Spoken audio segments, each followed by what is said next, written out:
Hello and welcome to Metal Vice, a podcast where we talk about all things music. Well, the things we care about. Right, which is mainly metal music and live music. I'm one of your hosts, Brian, joined with your other host, Karen. Karen. What is this episode all about? Motionless in White. Right. Here in Chicago. With Knocked Loose, After the Burial, and Alpha Wolf. This is part of the touring the End of the World tour. I don't know if the End of the World tour was on there or just... No, I remember the End of the World tour. I don't remember the touring. Touring the End of the World tour. Yeah. But anyways. Ticket prices for this were $55 with $15.75 in fees, $7.08 in tax. And I don't know, did we say this was at the Aragon ballroom? No, I don't think we have yet. So at the Aragon ballroom. Showtime originally listed at 6:30. Was that what it was this time? I know it got changed. I think it got changed down to 6. 6, yeah. So we got an email a little bit before the show that, hey, it's been updated. It's happened a few times. Like, your show's been updated to a new time, blah, blah, blah. It's happened a few times. It happens. Whatever. I get it. Good to check your email and find that stuff out. Got changed to 6 doors, then probably we assumed 5-ish or something like that. Yeah, usually so. an hour before. I think so. We show up we were running a little late this day. We showed up probably, 15 minutes before? No, we got off the train 15 minutes before. Yeah. And then we walked up there, so we got there probably 10 minutes before the show started. Line fucking massive. All the way down and around the block. Right. It was at least 2 blocks away. Yeah, there's a mom and pop pizza place that we sometimes will stop at. Super cheap, like $13 you get a slice of pizza and a can 2 of slices of pizza. Well, yeah. All right, yeah, 2. So super cheap, real quick, pizza by the slice. Good quality too for the price. But that's where we got in the back of the line for that. Yeah. 10 minutes before the show, this was what the fuck is going on? Yeah, well, my whole thing, I understand that there may still be a line 10 minutes before the show, but my whole thing is the whole entire time we walked up to the line, it was not moving. Yeah, or very slowly. Yeah, so we were questioning if they actually opened doors at 5 or 5:30 or what was going on. Yeah, so I don't know. This is one of the reasons the Aragon was always one of my least favorite venues is the getting in process and getting out process. Yeah. Where, especially during the winter and colder months in Chicago, which is 8 months of the year, you coat check your shit, right? And that's downstairs, so that just becomes a giant bottleneck of people trying to leave. Yeah, because it's a very skinny stairs, right? Where it's you have to go down and up in the same stairwell. Yeah, exactly. So it's it's a pain in the ass to get out of, and it was a pain in the ass to get in. But the last handful of shows we've seen have been great getting in and leaving. I've never had an issue. You had went twice before I had even went to Aragon and had issues, but I had never experienced an issue of getting in or anything. It was always if there was a line, it was very small. It moved quickly. There was no issues. But this line was fucking massive, and it was kind of pissing me off, in all honesty, that it was so long. I know the people in front of us even turned around and talked to us for a little bit. They're like, what time does the concert start? And we're pretty sure 6. And they seemed to be under the impression that doors were at 6. Yeah. Because that's what the ticket said. And they're like, well, why would you put the showtime on the ticket, not the doors? Which, it's really confusing. Sometimes, almost every time, the time on the ticket is the showtime, not the door time. I've found at least. I don't know. I don't look at the tickets. So I can't really tell you. But so I was pretty sure it was going to be 6. We get closer to the venue. It's now a little after 6:05 or something, 6:10 maybe. I can't remember exactly what time. But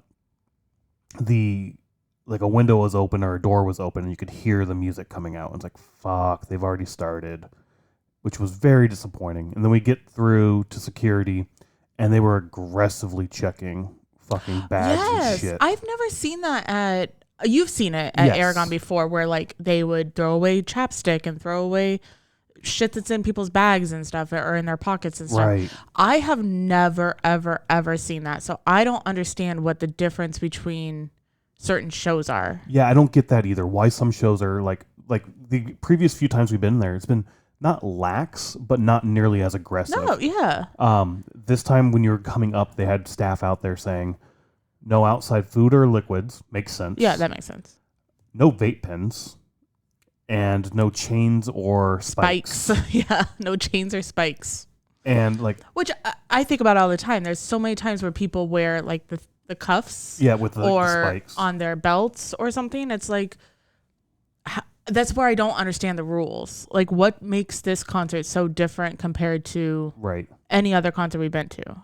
Right, exactly. I kind of understand the chains and spikes, but like, because people always have like the chained wallets and whatnot. But then why isn't that a rule at every single concert? Right, exactly. At the same venue. Yep. It changes time to time. That's the really, really... not that we weren't impacted by any of this except for the slow moving line. Yes. But it's like, if you go and you have a chain on your wallet or you wear the cuffs or anything, anything, like if you have spiked earrings, I don't know if those would be considered a spike or whatever. Yeah. But like if you go, say, last Thursday, and then you come to this concert this weekend, and it is a different rule. Different rules. I don't know. For different I just shows. don't understand it.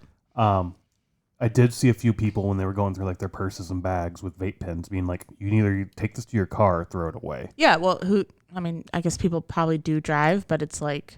Yeah, but I mean, again, like, why this show and not other shows are you heavily enforcing that? At the time, I saw like an EDM show there, and they were throwing away chapstick. I was like, "What the fuck?" Yeah. And the only thing I can think of is like maybe people are putting drugs in there or something. And vape pens, you don't want people bringing in weed, I guess. But at the same time, like, why the fuck?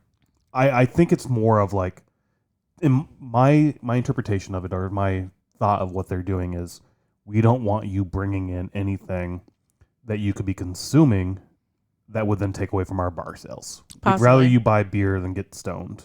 And, if you're going to get buzzed somehow, spend it on our overpriced shit beer. Possibly. I don't know. That's the only thing I can think of. Like, I don't know. Yeah. Any case, the entry process for this one particular show was kind of a pain in the ass. It was, and a little frustrating. Yeah. And I don't think they just opened the doors at 6, because the time we got in, it was packed. It was packed already. And even when we got up to the ballroom, it was fucking packed. Yeah. So clearly there were people. Yeah, it was just a slow process. The other thing I can think of is you mentioned seeing a ad for like a fast lane ticket. Yeah. So there was I think I was just looking at the ticket on well, okay, so let me rewind a little bit. So I had a notification on my phone from Live Nation saying that we could upgrade our ticket. And we've always talked about doing the balcony because we've never done it, just to experience it. We probably wouldn't stay up there, but we would purchase the ticket. So I was trying to look through the app on how to do that, but I don't think you can do it from the app. I think you have to do it there. Because when you do go in, like, at this particular show, they did have a booth that's like upgrade to VIP or some shit. So we ended up skipping that because I kind of changed my mind. I'm like, I don't want to spend the money just to walk up there, walk around, and then walk back down. So, but anyways, in there, I saw that they had a fast lane ticket. And I was like, why? What's the point? Like, there's never a line. It's super quick to get in. I would never spend money. And then I was like, okay, like, did they change their process and now they're trying to get people to buy these tickets? I don't know. So yeah, after you said that was sort of my thought as well, of maybe this is all sort of by design. Change the time 30 minutes prior from 6:30 to 6. Create confusion. Maybe a lot of people did show up right at that time thinking they had half an hour to get in. Yeah.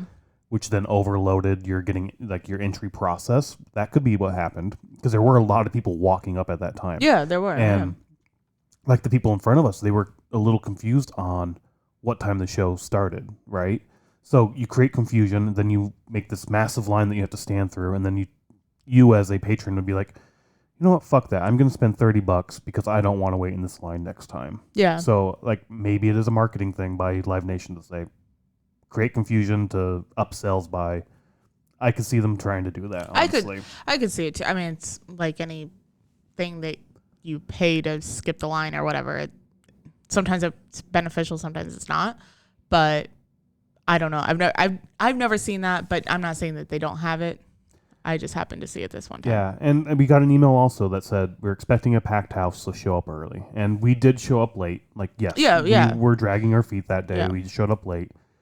Didn't expect it to be this much of a pain in the ass to get in. It should not have been, unless, of course, everybody showed up at that time, which is possible.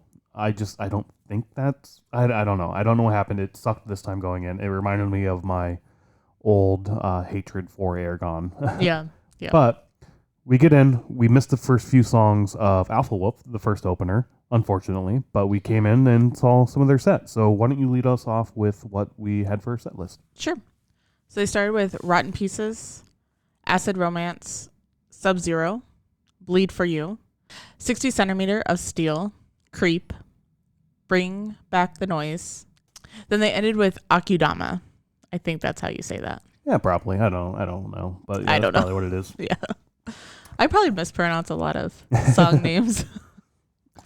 In terms of when we showed up, I honestly don't know. It was either Sub-Zero or Bleed for You. Yeah, I would agree there. Well, because we showed up and then we both had to use the restroom, and then we went upstairs. Yep. So yeah. So I mean, not horrible. We missed 2 to 3 songs. So yeah. I mean, not ideal by any means, but still. And as we said, it was a packed house already. Like, people were there and fucking having fun, bouncing around, moshing. Yeah. It was a good vibe all around from like a crowd perspective for sure. I figured this entire set list or not set list, but this entire bill and show would be a good crowd and a good time. Yeah. I mean, I honestly don't know any of the bands outside of, I guess I know half the bands, After the Barrel and Knocked Loose, we've seen before. So I don't know. The other two, I know there's a lot of people who love Motionless in White, and I really don't know their stuff. So yeah, their crowd or their fan base is like a special fan base. I don't know how to explain it. I don't follow any of them, but they come up as sponsored things on Facebook for like, oh really? To be in this Motionless in White fan group or whatever. Oh, for real? Yeah. Oh, all right. And like they'll show like a post or something from it just to like advertise it, I guess. And I'm just like, I don't think I have a band where I'm that dedicated to. Not even Disturbed. But I am in a Disturbed fan group. You are, yeah. But it's not like that. Interesting. All right. I did not know that. Yeah. Anyways, we're talking about Alpha Wolf. Yeah. Before we'll get into Motionless in White. But yeah, Alpha Wolf. Their set was awesome. I loved them. Their sound was awesome. Like I said, the crowd vibe was awesome, which really helps. I was a little still irked about the entry process and being... Oh, really? Like, that kind of pissed me off a little bit. But otherwise, like, the music was great. They turned me around. They made my mood a little better for sure. And yeah, I can't remember a whole lot about their set other than it was a lot of fucking fun. I was even trying to think of like the setup or anything. I remember I knew it was going to be like a 4-band night or whatever, but like they didn't have much room, if I remember right, on the stage. They didn't, because like, all the other stuff was there. Yeah. But what I remember, which this is so crazy because this is only 2 days ago. Something like that. Yeah. Yeah. But we saw another concert in between, and it's hard to remember 7 bands ago what happened. But no, I really liked it. And even the people who were in line in front of us were like, oh, I want to see all 4 bands. Like, I had heard of Alpha Wolf. I didn't know of any of their songs. I've just heard the name, but I was excited to see see them as well. I do remember there was quite a bit of banter or crowd interaction with Alpha Wolf. That was a little, not frustrating, but I was like, all right, you guys can stop talking now and play more music.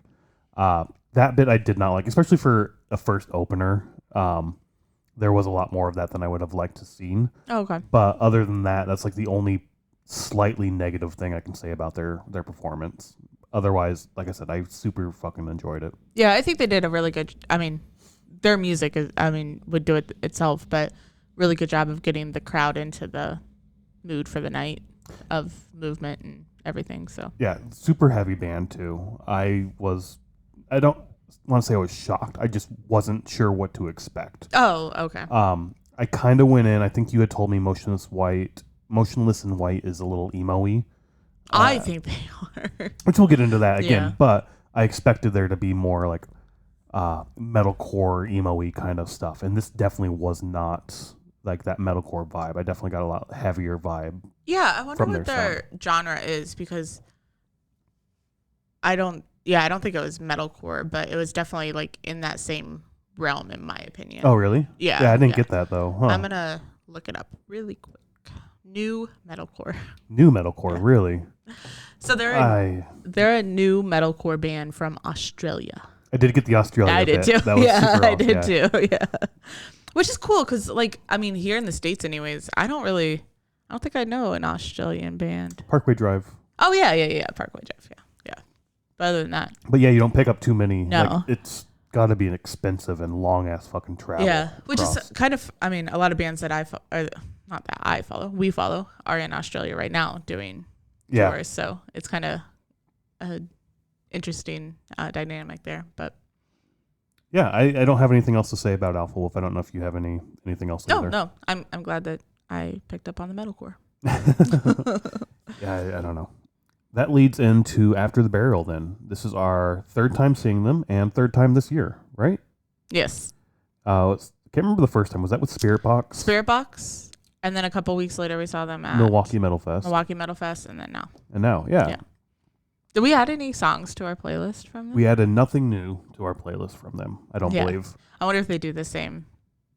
It wasn't the same order. I think between the two shows that we saw, all the songs were covered. Oh, okay. So okay, yeah. But why don't you lead us off with this particular set? Yeah, this set list was Influx, Lost in the Static, Exit Exists, Collapse, Death Keeps Us from Living, and Behold the Crown. And I think this was the shortest set we've seen of theirs so far. I think probably, yeah.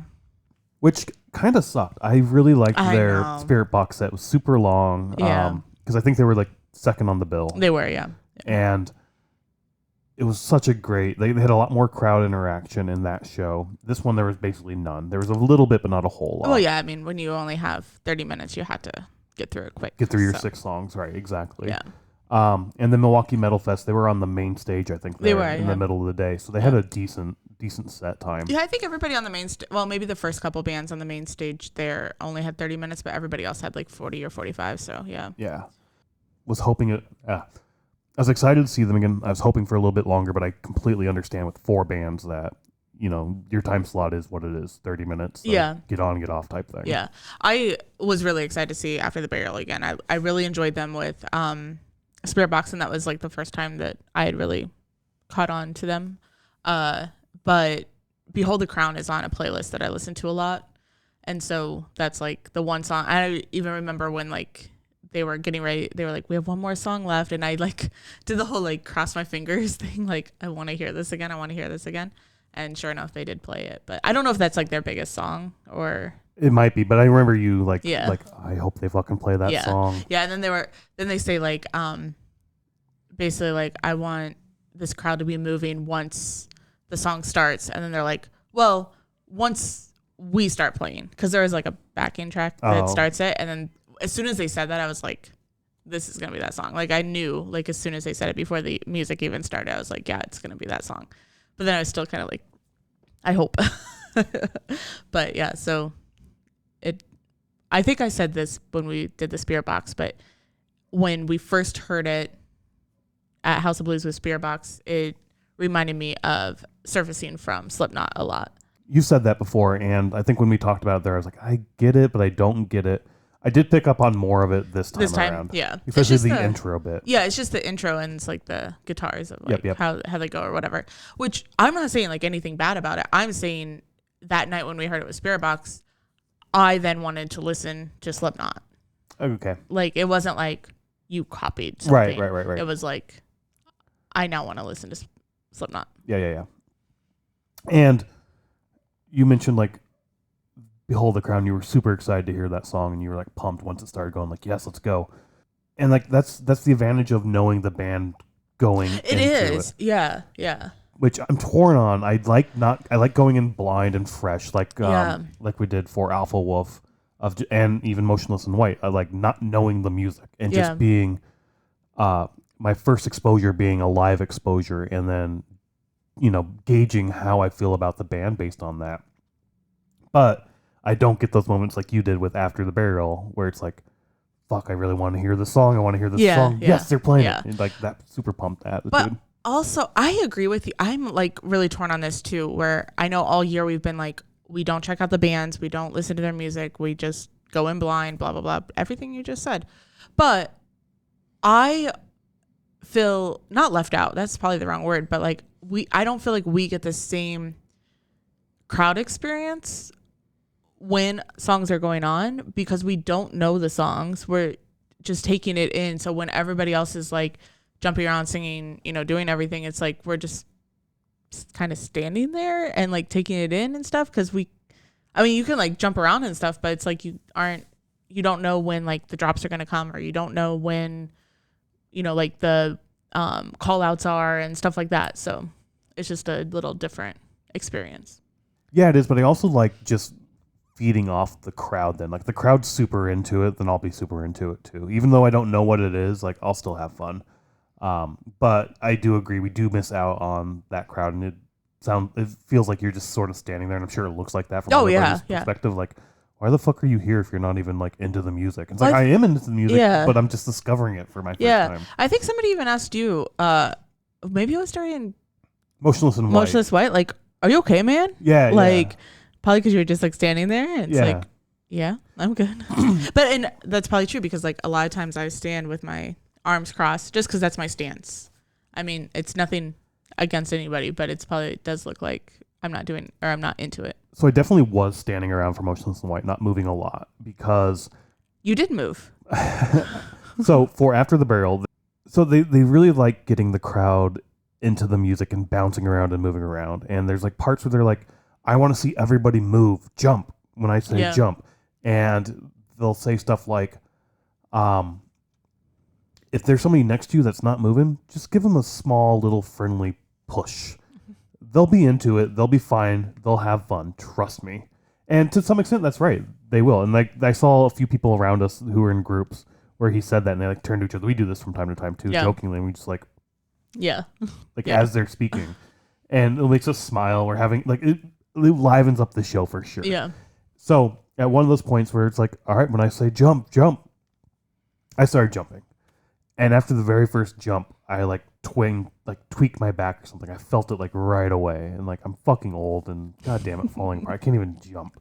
So like, it didn't hurt. It was like an annoying like knot type thing in my lower back. So I was like, for the rest of the night, I really wasn't moving around a whole lot. So especially then, during Motionless in White, the guy like, are you okay? Yeah. I was like, yeah, I'm fine. I'm enjoying the music. I don't know the music. I'm still enjoying it. But I'm also not going to be bouncing around. You're not moving. Yeah. Yeah. So, because I think he's like, because you're like a brick wall. Yeah. Just like standing. But I really enjoyed After the Burial. It was an awesome set. Me too. I can't wait to see them again. I really enjoy them. I'd like to see them as like a headliner. We haven't seen them as a headliner yet. Yeah, me too. Maybe soon. And then that's going to lead us into Knocked Loose. So what do we have for a set list for Knocked Loose? They started with Deep in the Willow, God Knows, Trapped in the Grasp of a Memory, Belleville, Where Light Divides the Holler, By the Grave, Denied by Fate, Dead Ringer, Mistakes Like Fractures, Billy No Mates, Counting Worms, and they ended with Everything Is Quiet Now. A decent set list. Yeah, pretty lengthy. Pretty long, yeah. Longer than I thought they'd get for a second. Yeah. Second from the top of the bill. As I said earlier, this was our second time seeing them. We saw them at Linefest or Knotfest 2021 back in Iowa. Yeah. We didn't. So that particular festival had two stages side by side. Right. With sort of like the sound stage in the middle of the two stages. And not in the middle of the field of the two stages. Yeah, but there's a barrier going. Yeah, there is. Yeah, so that's what I meant. Okay. Like the sound stage. When you said that, it in my mind it made it look like it was like stage, sound stage, stage. Yeah. So back in the middle where sound stages are with a barrier. Anywho, they played the main stage where Slipknot ended up playing that night. We ended up staying on the second stage because Fever 333 was coming on after them. So it was one band on one stage, one band on the other, and they flip-flop back and forth. So they also had the TVs, or not TVs, the screens playing what was on the other stage, so you can watch that and see what was going on. And I was like, we want to see Fever 333. We can get basically rail if we stay here for it. Let's just hang out here because I love Fever 333. I love their live shows. Let's stay here so we can get as close as we can. And just listen to the music they have over there and watch the screens because you can't see the stage at all, or basically at all. And I remember watching Knocked Loose then and being like, this is not that good. It sounds like just a bunch of fucking kids up there making noise and there's like no cohesive sound. Like it's just, I'm going to go play my instrument and do my own thing. You go do your own thing. We'll meld together and boom, there we go. It's a song. And that's what I felt like after seeing them in Knotfest. I don't know if you had a different experience or if you even remember. No, I remember both of us having that conversation of like, this doesn't sound the best. But I don't know if it was because of where we were positioned on the second stage or, like if it was just like how the speakers were coming about and like where we were positioned and everything, or like what the scenario was. But to us, it did not sound very well put together. Right.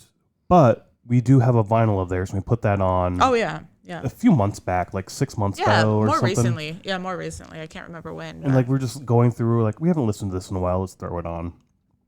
Even though it's Knocked Loose and we didn't like what we heard when we saw them live, whatever. I don't remember having that conversation. I just remember that's putting it on. what I was thinking in my head. Oh, okay. I was like, I don't remember that conversation. No, at all. that was just me in my head. Like, Okay. I don't remember liking this, but let's just listen to it anyway. Okay. And put it on, listen to it, and I was like, fuck, this is actually pretty fucking good. I don't remember it. Like there was depth, the mixing was good. You can pick out like the rhythm and you could pick everything out from the vinyl, but I couldn't when we saw them live at Knotfest. Oh, so yeah. I don't know if it was like a live is a different experience like we've talked about before or what, but I really enjoyed the vinyl. And this time when we went to go see them, I could pick up everything again. Like it must have just been where we were at for the acoustics. Or that one performance or something. Yeah.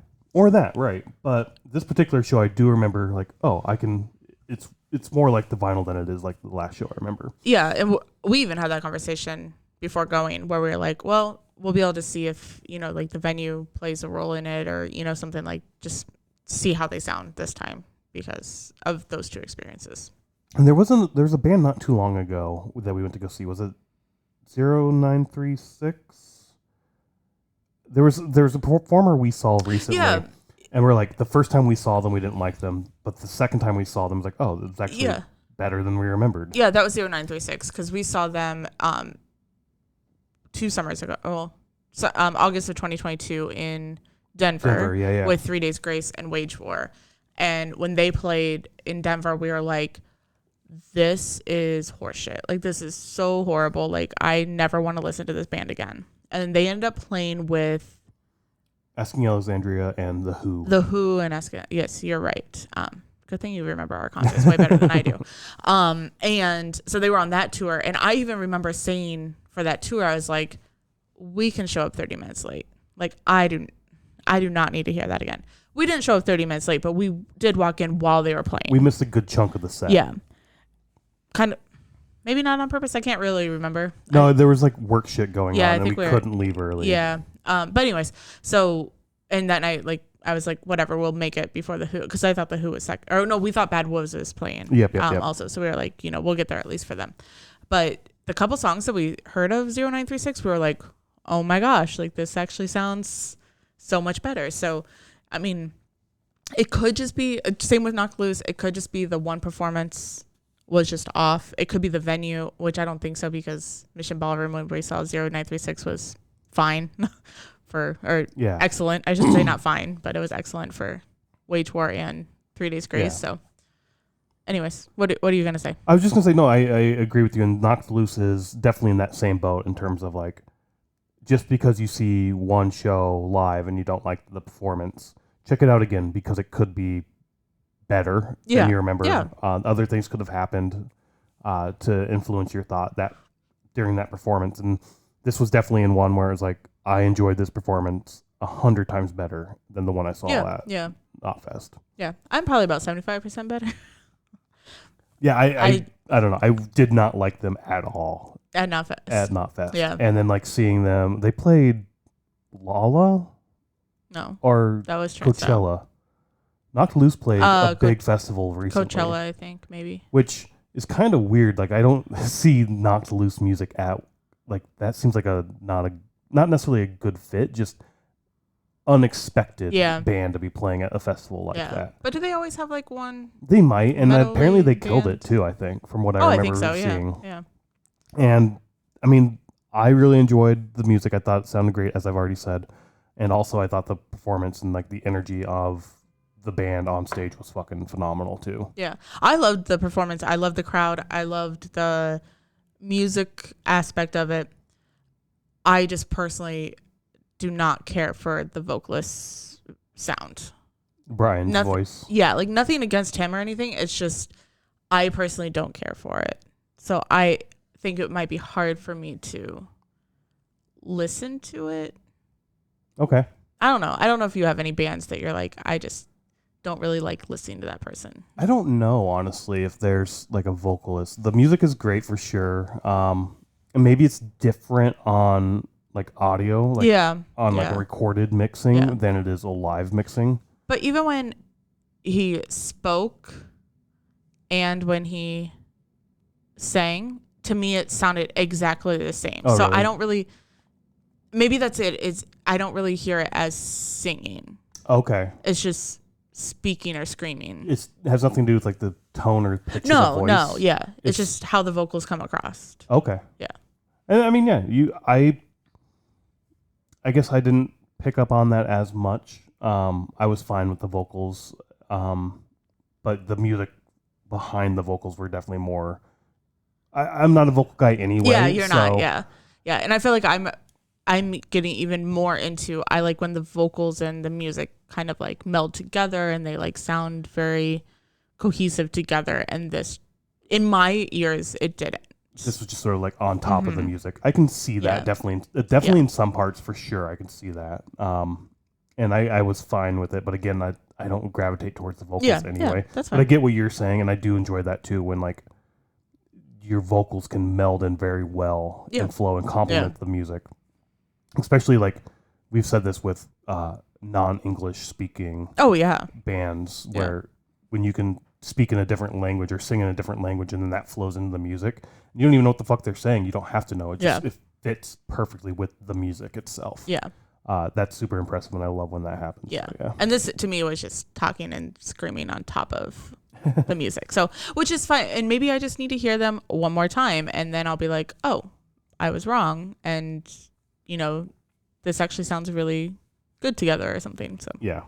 All in all, I was much more impressed this time. Oh, me too. Them. Yeah. Yeah. I think I had this similar, I had two thoughts on seeing Knocked Loose. One, I was like, okay, like we will see them obviously because we're going to the show, but it wasn't like, oh my God, I'm going to the show to see Knocked Loose. Yeah, that's true. I don't know if I would, oh my God, I can't wait to see them again. If they come around again, something I will want to go see, but I don't know if it's going to be like, yes, we get to fucking see them again. Yeah, I guess. I guess I have the same thought. Yeah.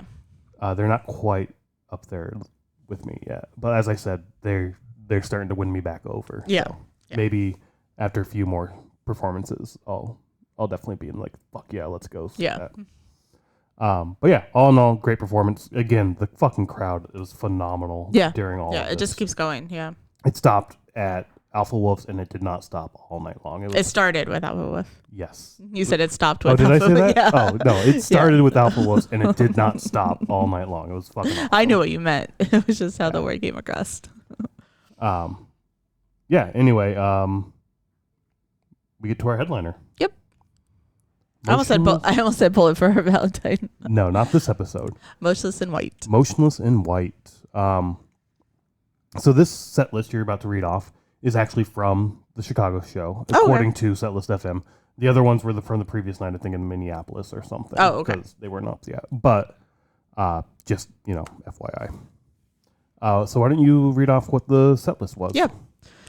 So they started with Meltdown, Signs of Life, Immaculate Misconception, Thoughts and Prayers, Masterpiece, Headache, Rats, Slaughterhouse, Werewolf, Reincarnate, Another Life, Devil's Night, City Lights, Voices, Not My Type, Dead as Fuck 2, Nothing Ever After, which is a Ilium cover. Is that what this is? So I think it's a song they did with Ilium because we did add this to our playlist and they were listed on there together. Oh, okay. As writers. Okay.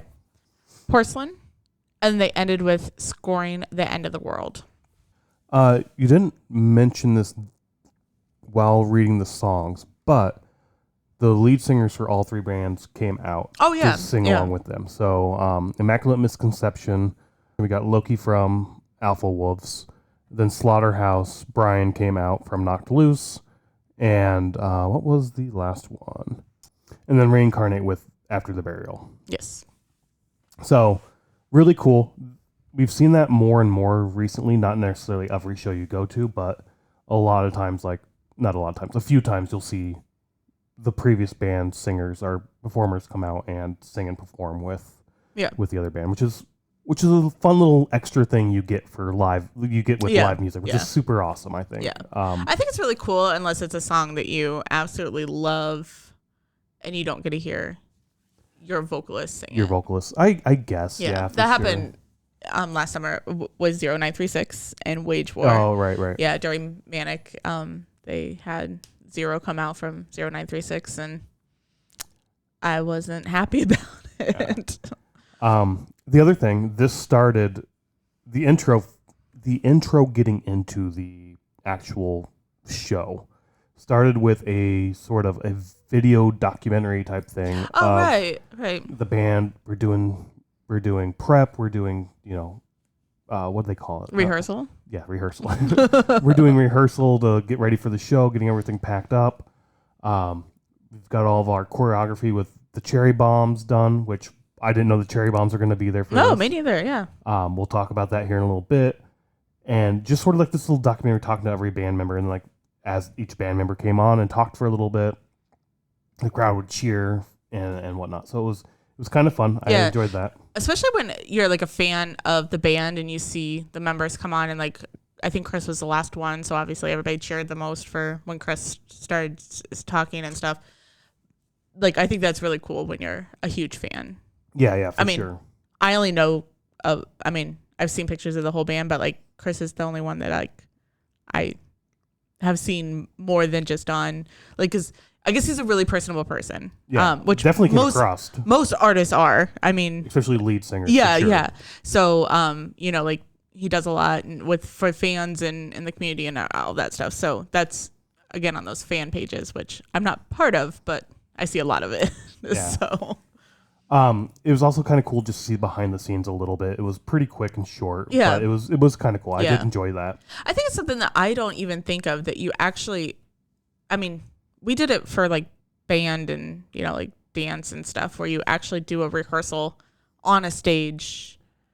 Yeah, I kind of didn't think about that either. I didn't think about that at all. I'm like, I just assume bands get on stage and they know what the fuck they're doing and they just do it. Right. But it's choreographed. I mean, you got to think about it. Some of it is for sure. But a lot of times I figured it was, don't step on this tape because that's where pyro is. Like, you will stay away from this spot at all times.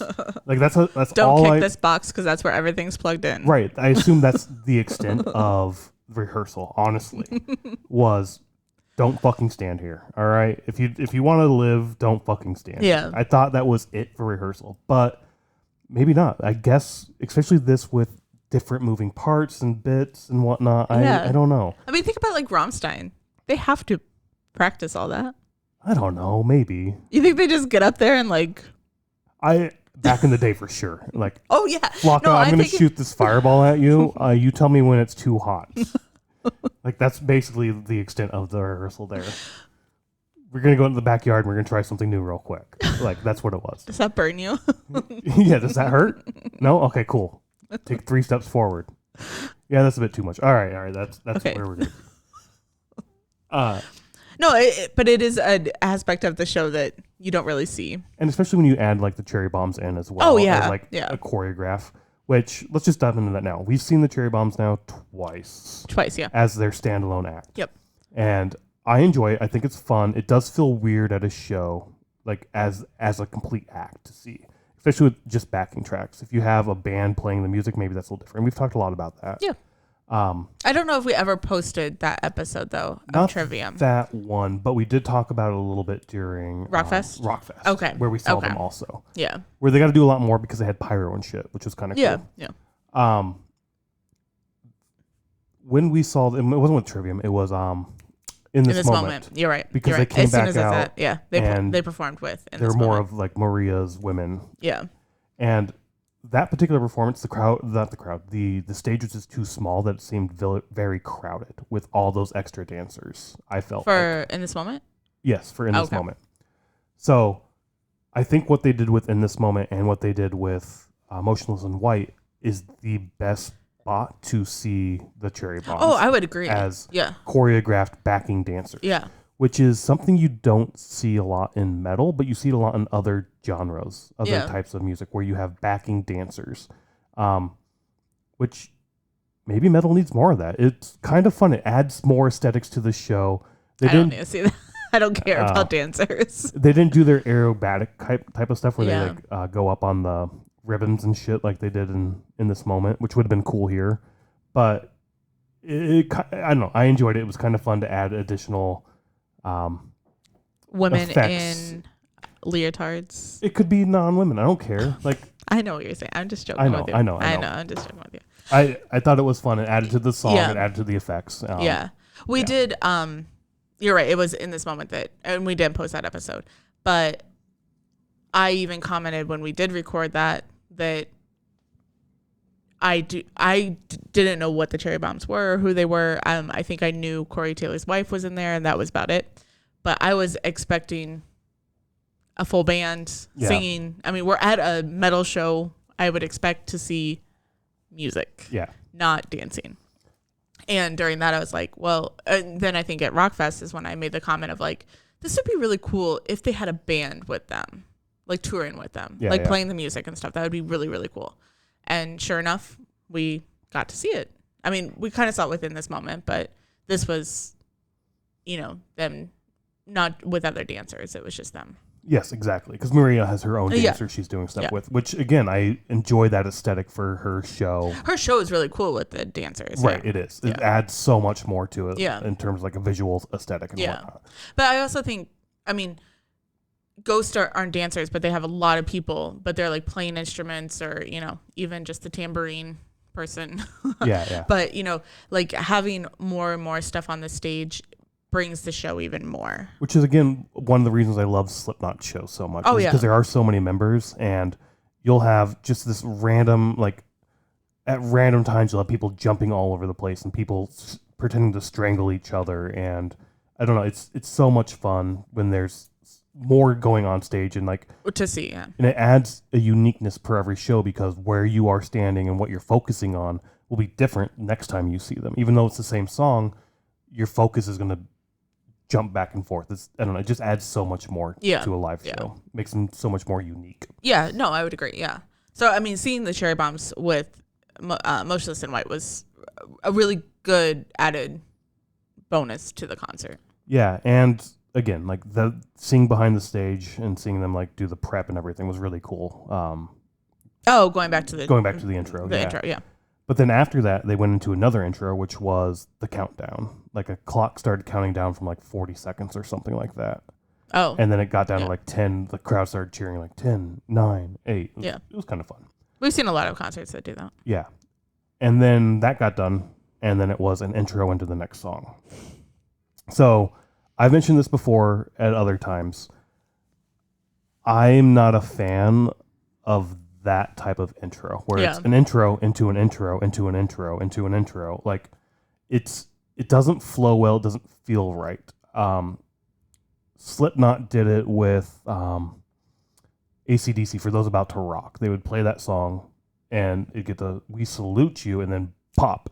You'd hear the bang, and the curtain would fall, and then it would start with Unsainted, and it was that slow build up again. It's like you rode up, like you're going up, up, and you're getting ready for the drop, and then you ride up again. Like I don't like that. It doesn't flow good, and that felt this way here, where it was, here's a video, okay, here's a countdown, okay, and here's a slow build up to our song. Again, this is why Memento Mori for me is the greatest fucking opening track ever, because you do have that slow build up, and then once the drop hits, it fucking hits and you're going. Like there's no other, and that's usually when the curtain drops for Lamb of God too. So that's a perfect fucking opening song for me. I don't think there's not a better one out there right now. Memento Mori, the greatest fucking opening song right now. Yeah, I think Unsainted for Slipknot is a good opening song with the build up. But I agree with you with the whole AC/DC part. They don't coincide. But that's all I wanted to say here. This intro, getting into the actual performance, like, it's one of those intros into intro bullshits. But whatever. The show kicks off, and it's fun. I had so much fun right from the beginning. The music style, though, for me was, I think I was telling you like last night that if ADHD was a band, Motionless in White would be that band. To anybody with ADHD.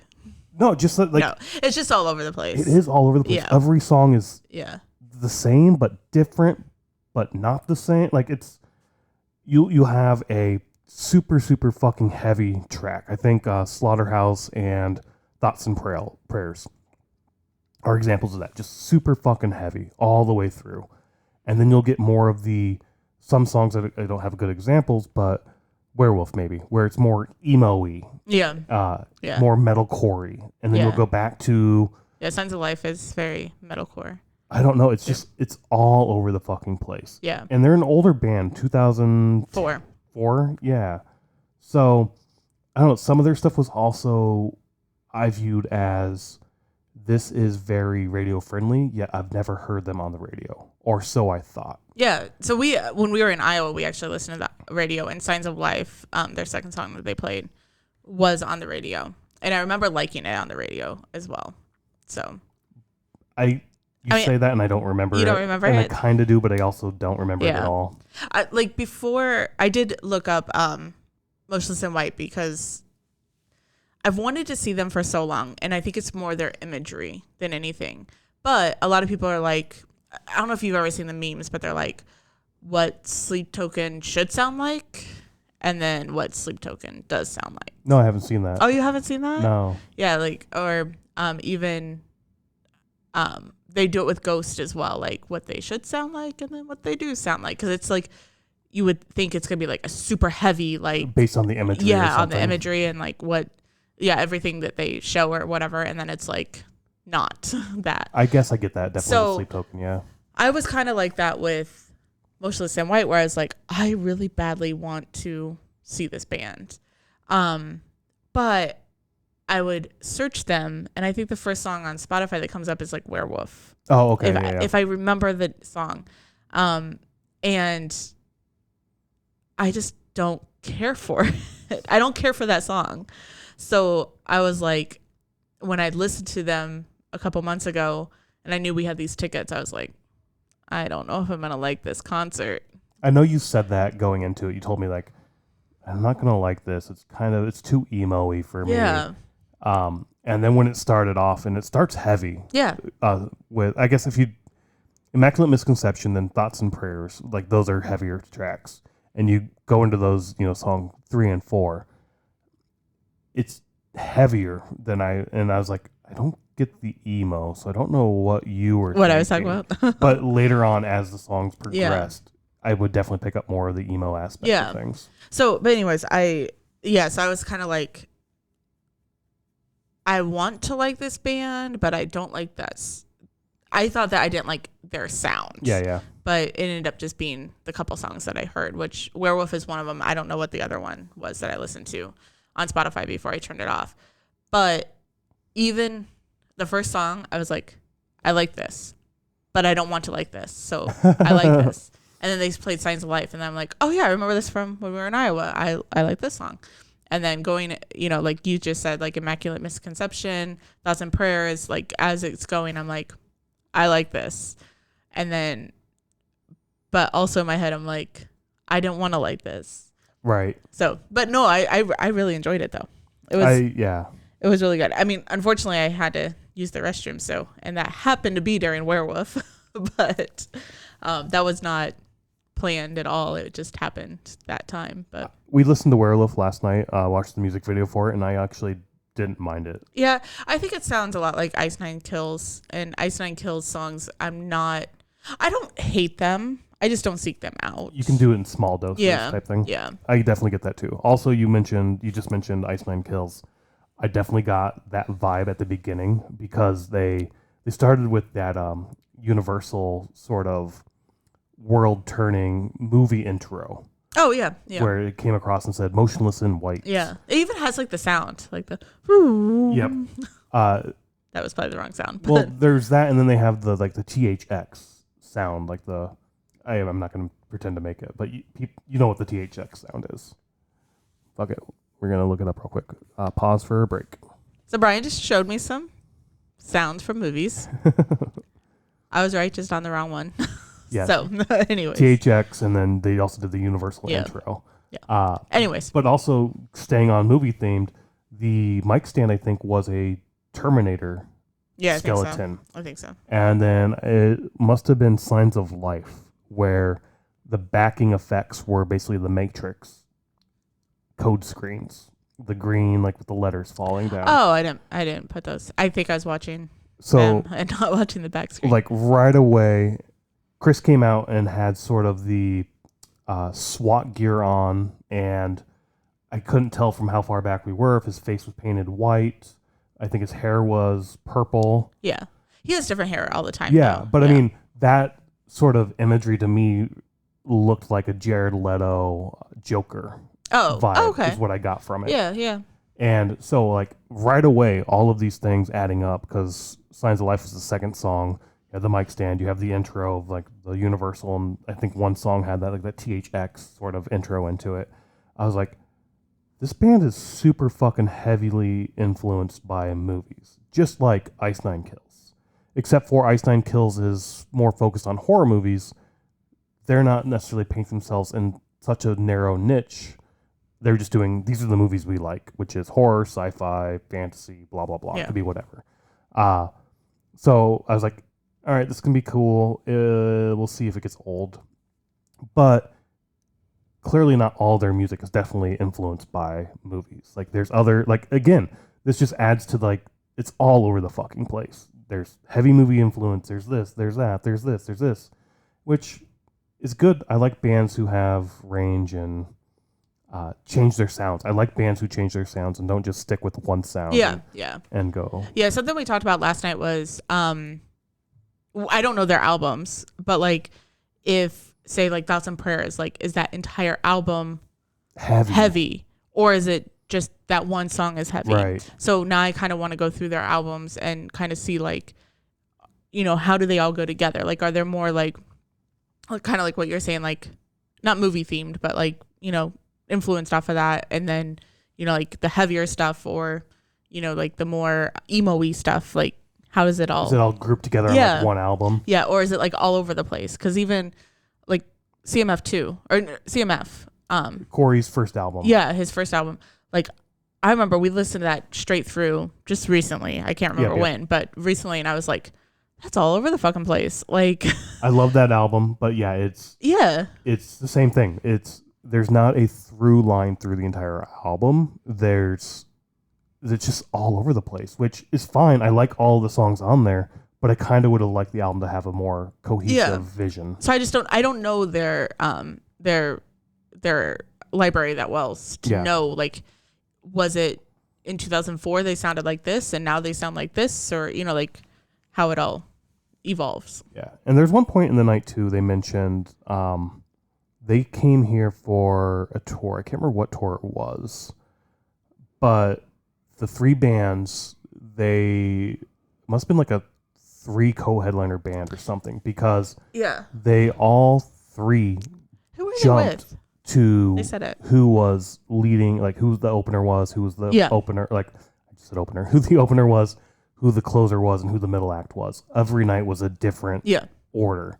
And when they played, I think at the Aragon, they said at the Aragon. They were the first opener. Yeah. And they're like, you guys fucking killed it then. And my thought then was, I can't wait to come back and give you a proper headlining show. And that's what they were doing. And it was a fucking phenomenal show. Yeah, it was really it was a fantastic night for what it was, or what I thought it was going to be by the end of the night. But there was, I don't want to say I'm annoyed by it, but I'm not a fan of costume changes. So you mentioned that when we were there. You mentioned like there's a lot of costume changes. Yeah. I didn't feel like there was. There were. I think a lot of times we didn't notice it because it was like there was a commercial break, which was like zombie side or something like that. Like they did like their zombie pills for if you're not feeling very zombie. Like for like, must have been their mascot. Because they even asked him to come out later on. Because then there was like another one or another video like later on and stuff like that. So, and then unfortunately during Slaughterhouse? No. Unfortunately during Reincarnate, there was something that happened in the crowd. We were pretty far back, so we couldn't see what was going on, but they had to like kind of stop and let people do what they need to do. It was the second time that night. There was one other time where security stopped and they brought the lights up, and they're like, "Is everybody okay? We're not gonna play until everything's okay." Yeah. Security gave them the thumbs up. They're good. And then it was during that Reincarnate with the not the duet, but when they bring out the guest speaker or singer, the guest speaker, the additional singer.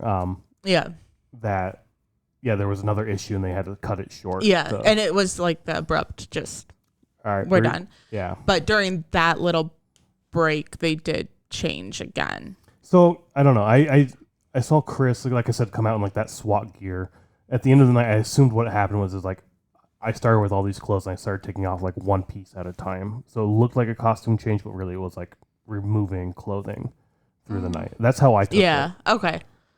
But I get what you're saying. Yeah. Like, there were definitely breaks, like you said, that commercial, and then I completely forgot about like the video call of like, hey, we're going on tour again, zombie. I see your acting career's taken off. Yeah. Can you come back? And then at the end of the song, boom, zombie comes out and dances. Like, I do like when there's breaks or whatever and you have something to watch, or like, most bands will have, like the bassist does a bass solo or there's drum solo or something to give everybody like a break in between. Like Ghost does a really, really good job because there are a lot of costume changes for Ghost. Yeah. But it's like you have dueling guitars, you have the two what are those songs called? The only instrumental songs. I don't know. Songs. I don't know what they're called, but yeah. No, instrumental. And then you have the 2 instrumental songs that they play and stuff like that. So like there's stuff going on while Poppy is off changing. So here they did that. It was just by the end of the night I was like, there's a lot of I didn't notice it. Yeah. But I mean, you maybe didn't notice it because there was like things to do in between there. Yeah, fair. Yeah. I don't know. I don't know what else to say. I went in not expecting much, and just like, I'm going to go experience a new band, see what it's like. You had told me it's kind of emo. You're not going to like it, so I'm definitely not going to like it. But we're going to stay for it all and see what's going on. And I left like, fuck, this was awesome. I can't wait to see them again. This was so fucking cool. Yeah, I want to see them again. I was pleasantly surprised too, so. Yeah. All in all, a great night for live music. Definitely, if you can, check out these bands or any bands. Just go see live music. It's so much fun. Yep. Bye.